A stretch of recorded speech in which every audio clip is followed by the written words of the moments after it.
नमस्कार, मैं अर्पिता परमार आप सभी दर्शकों का सिटी न्यूज मुजफ्फरपुर में स्वागत करती हूं। अब बढ़ते हैं आज के मुख्य समाचार की ओर। हेडलाइन के प्रायोजक हैं जीनियस क्लासेस। मुसहरी थाना क्षेत्र के बड़ी कुटिया गांव में अहले सुबह मिक्सर की फैक्ट्री में अचानक लगी आग से करोड़ रुपए की संपत्ति जलकर हुई राख। मुसहरी ब्लॉक के रसनपुर चक्की गांव में एईएस से 2 बच्चों की मौत के बाद जिला प्रशासन जागी गांव में बांटा गया दूध का पैकेट।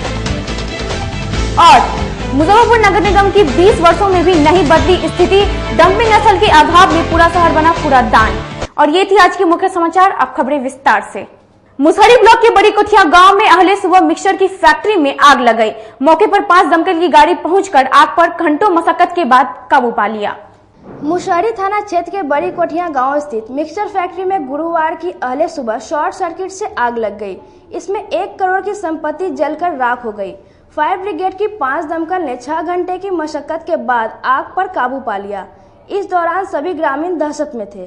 घटना के बाद फैक्ट्री संचालक सत्येंद्र कुमार ने फायर ब्रिगेड की टीम और मुसहरी थाने में लिखित शिकायत दी है।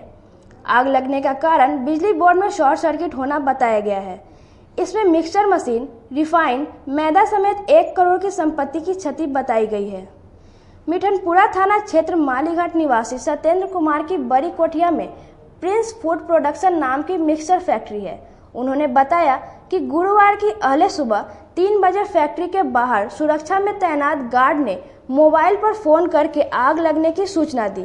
जब तक वे फैक्ट्री पर पहुंचे आग पूरी तरह से फैल चुकी थी। 15 मिनट बाद फायर ब्रिगेड की टीम भी मौके पर पहुंचकर अपना काम शुरू कर दिया। सत्येंद्र का कहना है जिला प्रशासन की अनुमति से लॉकडाउन में भी उसके फैक्ट्री में मिक्सचर और स्नैक्स बनाने का काम जारी था।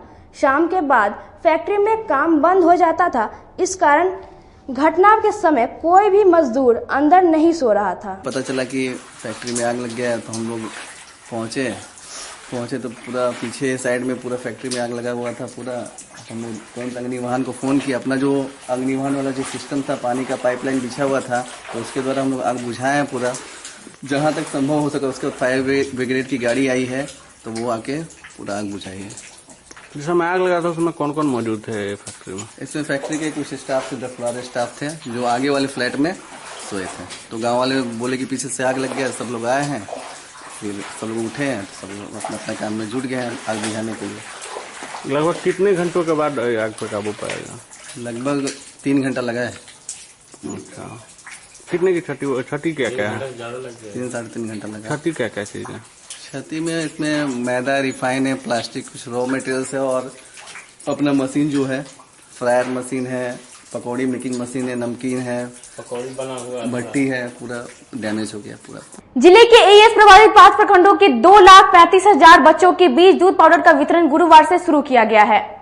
एईएस प्रभावित जिले के 5 प्रखंडों में पहली कक्षा से लेकर 8वीं कक्षा तक पढ़ने वाले 2,35,000 छात्र छात्राओं को अब घर बैठे 200 ग्राम वाला दूध का पाउडर मिलेगा।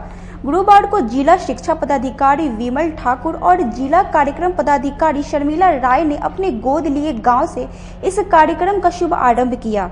इस कार्य के लिए बीआरपी, केआरपी से लेकर टोला सेवकों को लगाया गया है। आपको बता दें कि एईएस से मुसहरी प्रखंड के रसनपुर चक्की गांव में जुड़वा बहनों की मौत के बाद प्रशासन की नींद खुली और गुरुवार को इस गांव में डीईओ विमल ठाकुर पूरे लाव लश्कर के साथ पहुंचे और वितरण कार्य शुरू किया। फिलहाल बच्चों को सप्ताह में 1 बार दूध का पैकेट दिया जाएगा। अधिकारी जैसे मेरा ही है गोद लिया हुआ मड़वन प्रखंड में, ठीक है, इस प्रखंड में भी पंचायत लिया गया है। उस पंचायत में एईएस से बचाव के लिए जागरूकता अभियान चलाया जा रहा है और उस जागरूकता अभियान के तहत ये है कि सबसे पहले जितने भी बीमार और कमजोर बच्चे उनको चिन्हित किया जाना है और उस पर एक्स्ट्रा केयर करना है। साथ ही साथ सभी के माता पिता को ये समझाना है कि भूखे पेटे कभी भी नहीं सोने दें, बच्चों को धूप में नहीं जाने दें। यदि थके मादे होने के कारण यदि सांझ के समय में जल्दी सो जाता है तो उसको जगा करके खिला दें, है ना, और रात में यदि हो तो उसको कुछ मीठा जरूर खिलाएं। वहीं जिला कार्यक्रम पदाधिकारी ने बताया कि जब तक लॉकडाउन के कारण विद्यालय बंद रहेगा तब तक दूध का वितरण किया जाएगा। वितरण की मॉनिटरिंग भी कराई जाएगी। दिन चलना है, लेकिन अभी कोरोना वायरस लेकर जो अभी मेरा स्कूल सब बंद है, बच्चे स्कूल नहीं जा रहे हैं, तब तक उन बच्चों को घर पे ही ये सब व्यवस्था की गई है कि घर घर जाके उनको दूध मतलब उन बच्चों को देना है। कब तक चलेगा ये? अब इसका देखिए 3 मई को क्या होता है, लेकिन अभी जो ये है ये जून तक ही चलेगा। अभी तो लगता है कि बच्चे जाएंगे नहीं, लॉकडाउन टूटेगा, लेकिन लगता है कि बच्चे स्कूल अभी नहीं जा पाएंगे। संपूर्ण लॉकडाउन के दौरान मकान निर्माण करने वाले मजदूरों की स्थिति दिन प्रतिदिन खराब होती जा रही है। प्रत्येक दिन गांव से शहर तो आते हैं और निराश होकर लौट जाते हैं। देखिए यह रिपोर्ट। संपूर्ण लॉकडाउन के दौरान मकान निर्माण पर रोक लगने के बाद दिन पर दिन जिले के मजदूरों की स्थिति खराब होती जा रही है। पेट की आग इन मजदूरों को इस कदर सता रही है कि काम के तलाश में प्रत्येक दिन अपने गांव से पैदल ही शहर पहुंचते हैं और सुबह में 3 से 4 घंटे लोगों का इंतजार करते हैं और निराश होकर फिर अपने गांव लौट जाते हैं। शुक्रवार 1 मई को मजदूर दिवस भी है और मजदूरों के सामने इस तरह की समस्या खड़ी हो गई है कि आगे किस ओर रास्ता जाएगा इन्हें पता नहीं। दरअसल संपूर्ण लॉकडाउन के पहले शहर में सैकड़ों जगहों पर निर्माण कार्य चल रहा था, लेकिन लॉकडाउन की वजह से हजारों मजदूर अब सड़क पर आकर खड़े हो चुके हैं। मजदूरों ने बताया कि इस आफत ने हमारी जिंदगी की तस्वीर को ही बदल कर रख दिया है। करीब मैंने 60-70 साल से यहाँ पर हमसे काम कर रहे हैं। अभी भूख में हमसे मर रहे हैं, अभी कोई काम धाम मिल रहा है, क्या खाएं? कैसे पर परिवार चलता है? क्या करें, कर्जा हम कहाँ से खाते हैं और क्या करें? काम मिल रहा है? नहीं मिल रहा है, भूखे मर रहे हैं। 1.5 महीने से तो आते हैं, 1.5 महीने तो ऐसे बंद ही था। अब 2-4-10 दिन से आते हैं तो ऐसे चले जाते हैं, काम लगता नहीं है। हमारी चल रहा है और खाने पर आफत है। सरकार हम लोग को कुछ मदद करे, जो हम गरीब आदमी हम लोग जिए और जल्द से जल्द इस लॉकडाउन को खत्म करे, यही गरीब आदमी से अपील है। और हम लोग खुद भूखे हैं, इस पर सरकार को ध्यान दिया जाए कि गरीब को रोजी रोटी जल्द से जल्द मिले। लॉकडाउन के कारण ठप पड़े बसों की अपनी पेट काट कर रखवाली के लिए पहुंचे हैं चालक, और खलासी की स्थिति पर कोई सोचने वाला ही नहीं। कोरोना वायरस की महामारी को रोकने के लिए सरकार द्वारा संपूर्ण लॉकडाउन लगाया गया है। इस दौरान पूरे देश में बस परिवहन पर प्रतिबंध लगा दिया गया है। आज इसके 37 दिन बीत चुके हैं। इसका साफ प्रभाव बस चलाने वाले चालक और खलासी पर सीधा पड़ा है। ये नज़ारा है बैरिया बस स्टैंड का, जहां पर सैकड़ों बस खड़ी है और इस स्टैंड की खामोशी ही यहाँ की कहानी खुद ब खुद बयां कर रही है। आज भी चालक और खलासी अपने अपने बसों की रखवाली के लिए यहाँ रहते हैं। इन लोगों ने अपनी आप बीती बताते हुए कहा कि हमारे सामने कोई रास्ता नहीं दिख रहा है। गाड़ी रो रहे हैं, भूखे हैं, लोगों को क्या दिखा जाए, हम लोग क्या कर सकते हैं? सरकार की कोई मदद है ही नहीं। जो है तो मालिक लोग देते हैं खुराकी, वही खाना वाना खाते हैं, रहते हैं। स्टैंड में कितने आदमी होंगे आप लोग अभी? स्टैंड में 10 आदमी होगा, 10-12 आदमी। गाड़ी कितना खड़ा है? गाड़ी तो खड़ा है लगभग आपको 100 को सुपर गाड़ी खड़ा है। लोग बैठे बैठे तो बोर हो रहे हैं, मगर करे क्या, फंसे हुए हैं। अब किस्ती है, गाड़ी की परमिट है, सब बैठे बैठे देना पड़ेगा। मालिक लोग को भी चलाना आता था तो हम लोग कमा के देते थे, और हम लोग तो जैसे बैठ के सरकारी राहत में खिचड़ी और चावल दाल खा रहे हैं। बिहार ट्रांसपोर्ट फेडरेशन के अध्यक्ष उदय शंकर प्रसाद सिंह ने कहा कि सरकार द्वारा परमिट का टैक्स 2 महीने के लिए माफ कर दिया गया है, लेकिन सरकार को चालक और खलासी की सहायता के लिए आगे आने की जरूरत है। माफी का डिमांड किए थे बिहार सरकार से, लेकिन बिहार सरकार आज ही के पेपर में कैबिनेट डिसीजन करके फाइन की राशि को माफ किया गया है 30/6 तक। हम पुनः आग्रह करते हैं और सरकार से भी पत्र देंगे, क्योंकि माननीय मुख्यमंत्री जी कोई भी ऐसा आज तक जो बात हुई उसमें कभी वो हमारी बात को काटे नहीं। 2000 जब से गद्दी पर बैठे मुख्यमंत्री के रूप में, बिहार में पहली बार पहला कैबिनेट में उन्होंने ट्रांसपोर्टरों का जो दर्द था उसको गद्दी पर बैठते ही पहला डिसीजन में सारे टैक्स का जो दूरी था उसको नजदीक किया।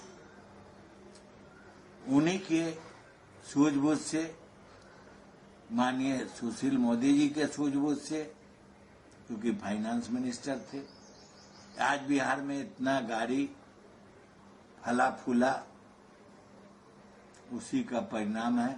आज बिहार में हिंदुस्तान का मेरे समझ से पहला स्टेट होगा जो 15 साल में इतना गाड़ी का बढ़ोतरी हो। लेकिन लॉकडाउन के पीरियड में संपूर्ण भारतवर्ष में गाड़ी का परिचालन बंद है। इससे जुड़े हुए कर्मचारी और व्यवसायी जो खुद गाड़ी चलाते हैं, अपना जीविका उपार्जन करते हैं, सारे लोग ये कोरोना का मार झेल रहे हैं। लेकिन एक तरफ लड़ाई है कोरोना से, हम लोग संघर्षरत है और अपने घर में रह के संघर्ष करने का मतलब ये घर में रहिए और देश को, बिहार को आगे बढ़ाइए। दूरी को भी मेंटेन करना है। यानी इसमें कर्मचारी का, बस का ड्राइवर, ट्रक का ड्राइवर, खलासी, थ्री व्हीलर का ड्राइवर, सबके सामने भुखमरी का समस्या हो गया है।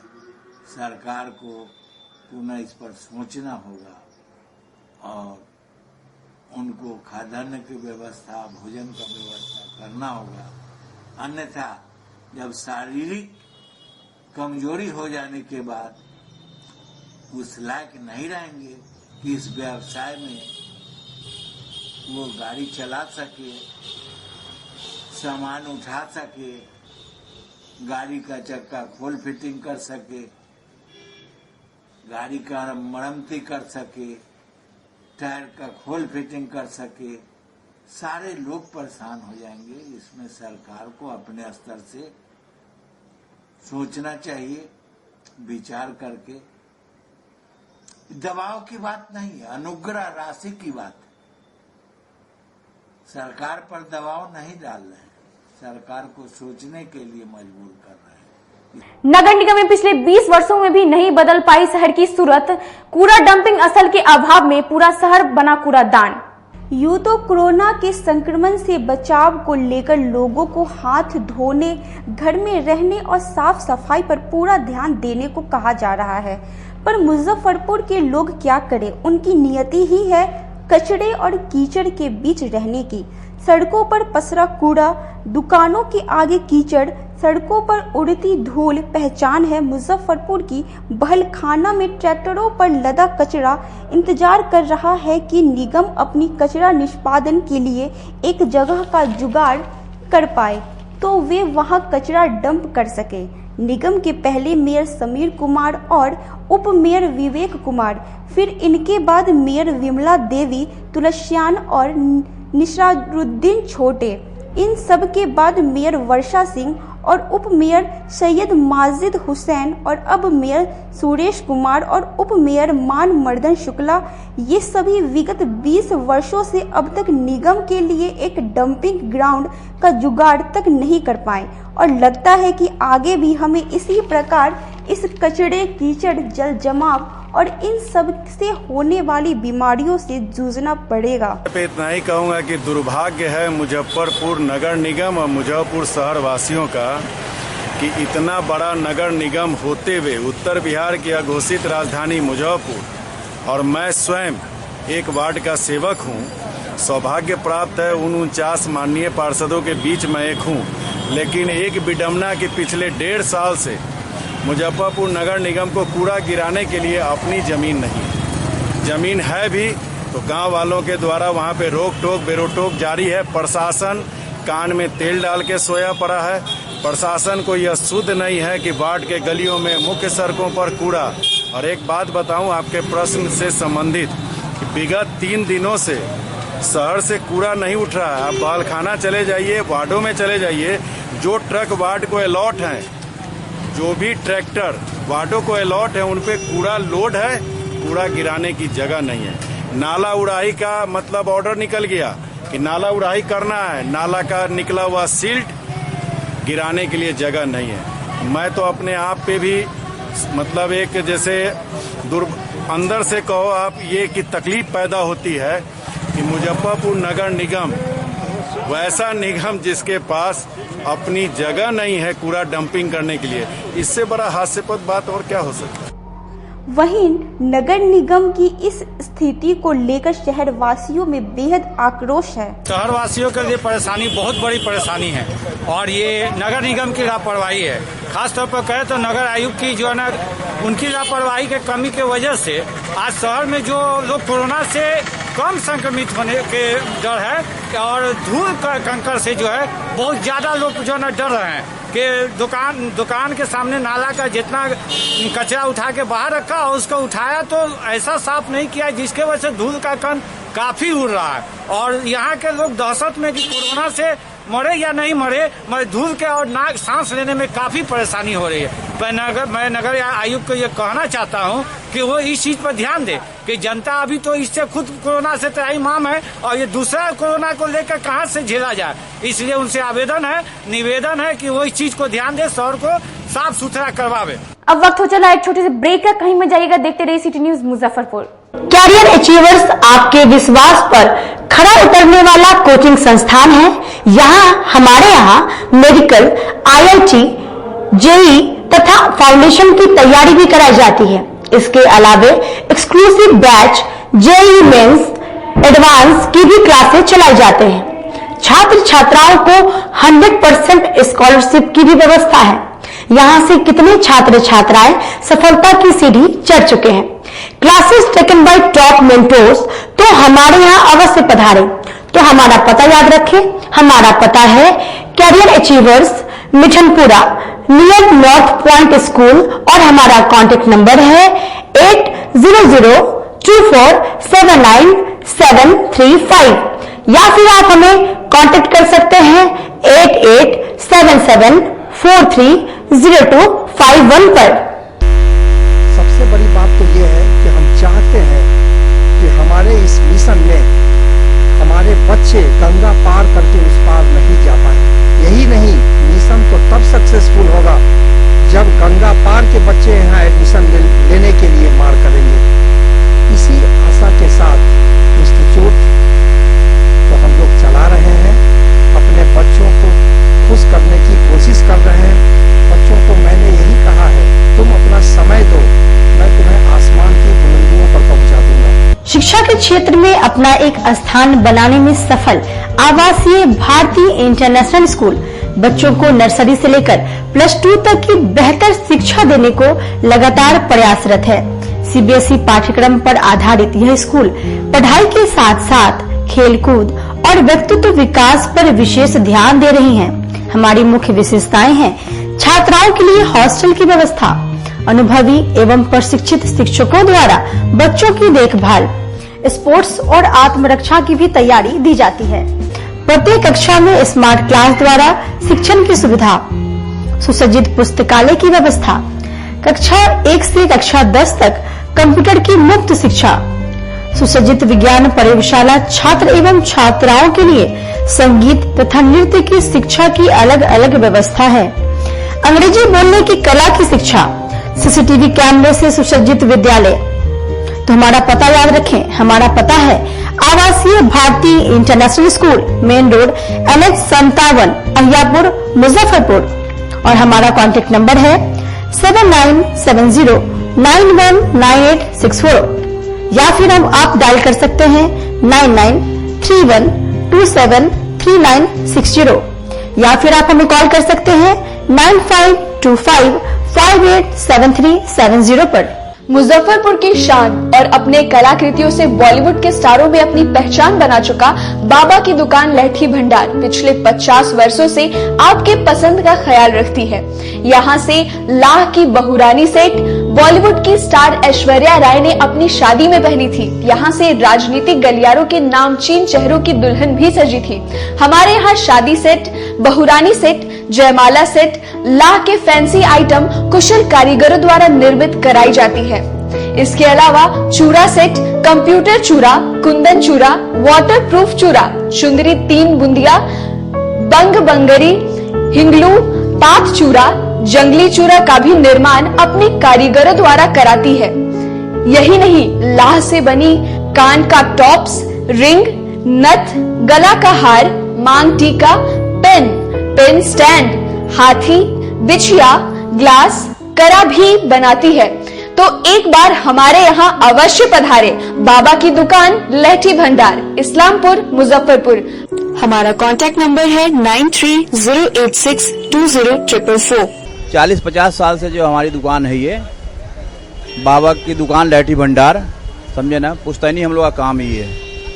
और हमारे यहाँ जो है जितने भी है, जैसे कि ऐश्वर्या राय के यहाँ लहठी गया, हमारा सचिन के यहाँ गया है, और आपके जो है तेज प्रताप सिंह, अभी लालू प्रसाद के लड़के की शादी हुई है, उसमें भी लहठी भेजा गया था। और हमारे यहाँ जो है ना बहुरानी सेट है, जैसे कि है कुंदन सेट है, और जैसे कि हम लोग जो डिज़ाइन जो है सेलेक्ट करते हैं जो लगन के ऊपर जो है, जैसे कि कस्टमर का चॉइस देखते हैं हम लोग हैं, उसी टाइप से हम लोग जो है माल तैयार करते हैं। और कलर है मैचिंग, हमारे यहाँ सबसे विशेषता है कि हर तरह के लहंगे का जो है ना मैचिंग तुरंत हैंड टू हैंड हम लोग लगा के दे देते हैं। प्रधानमंत्री नरेंद्र मोदी द्वारा कोरोना वायरस को लेकर पूरे भारत को 21 दिनों के लिए लॉकडाउन कर दिया गया और इस दौरान सभी लोगों को अपने घरों में रहने और सोशल डिस्टेंसिंग के साथ कई बातों का पालन करने का आग्रह किया गया। इसको लेकर रेड क्रॉस सोसाइटी के बिहार सचिव उदय शंकर प्रसाद सिंह ने जिले के लोगों से अपील की है कि लॉकडाउन के दौरान आप अपने घरों में रहें और अपने पूरे परिवार की जान को बचाएं। ये लॉकडाउन आप सभी के जिंदगी को बचाने के लिए किया गया है। मुजफ्फरपुर वासियों को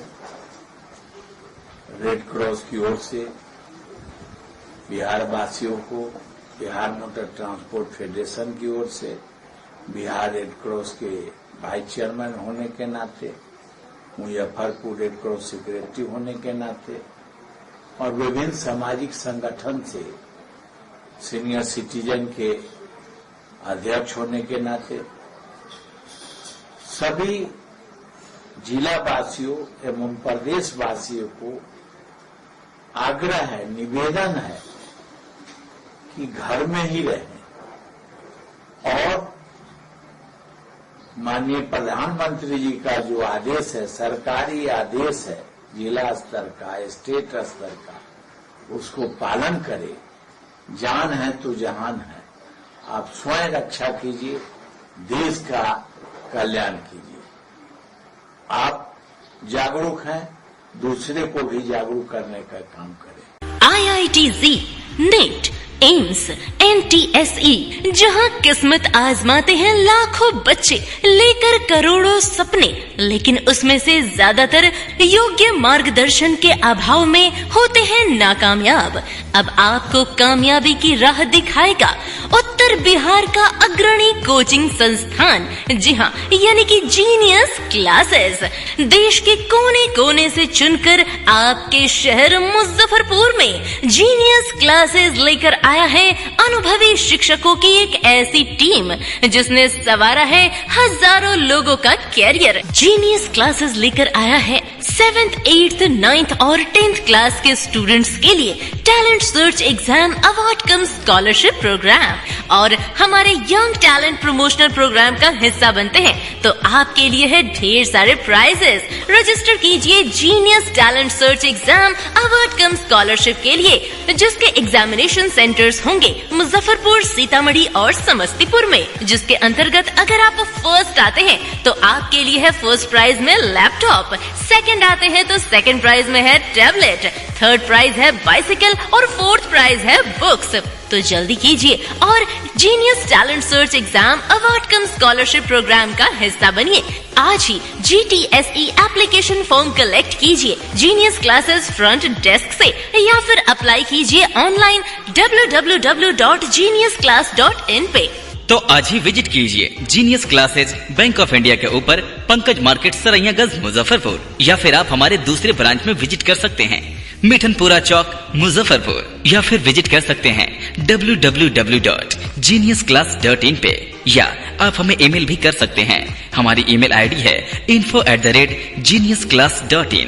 हम पढ़ाते नहीं, हम बच्चों में विश्वास जगाते हैं। Christ Jyoti international school based on CBSE curriculum with co-education। इस स्कूल में प्रत्येक विषयों के लिए अनुभवी शिक्षकों का समूह है। विद्यार्थियों को अलग से ट्यूशन पढ़ने की आवश्यकता बिल्कुल नहीं है। बच्चों को प्रत्येक विषयों के लिए अलग से अतिरिक्त कक्षाएं दी जाती हैं। साइंस और कंप्यूटर लैब की व्यवस्था के साथ उत्तम खेल कूद के लिए बड़ा सा कैंपस भी है। नर्सरी के बच्चों को खेल कूद की विधि से पढ़ाई जाती है। केंद्रीय माध्यमिक शिक्षा बोर्ड पर आधारित पाठ्यक्रम से कक्षा प्ले हाउस व नर्सरी से अष्टम वर्ग तक ये नामांकन प्रारंभ है। तो नामांकन के लिए तुरंत संपर्क करें।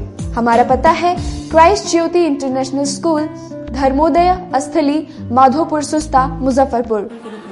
ज्वाइन किया क्राइस्ट ज्योति स्कूल को, और यहाँ की व्यवस्था, यहाँ के पेरेंट्स सारे लोग पूरी तरह से बच्चों की पढ़ाई के प्रति जो केयरलेस थे, मैंने उन्हें जागरूक करने की कोशिश किया और उस व्यवस्था को बदलने के लिए मैं हर संभव प्रयास करती हूँ। जहाँ तक हो पाएगा मैं इसे आगे बढ़ाऊंगी, इसे आगे बढ़ाना ही मेरा कर्तव्य है। ब्रेक के बाद आप सभी दर्शकों का स्वागत है सिटी न्यूज मुजफ्फरपुर में। अब बढ़ते हैं अगली खबरों की ओर। पार्षद द्वारा अपील करने के बाद वार्ड के सैकड़ों लोग अपने खाते में पैसे जमा करने को लेकर पहुंच गए। इन लोगों में नहीं दिखा सोशल डिस्टेंसिंग का मतलब, देखिए रिपोर्ट। राशन कार्ड धारियों के खाते में राहत रकम 1,000 रुपए सरकार के द्वारा भेजा जा रहा है। गुरुवार की सुबह वार्ड 21 के पार्षद KP पप्पू द्वारा वार्ड में घूम घूम कर किए गए ऐलान और अपील का असर यह हुआ कि पंकज मार्केट स्थित बैंकों में लंबी लंबी कतारें लग गई।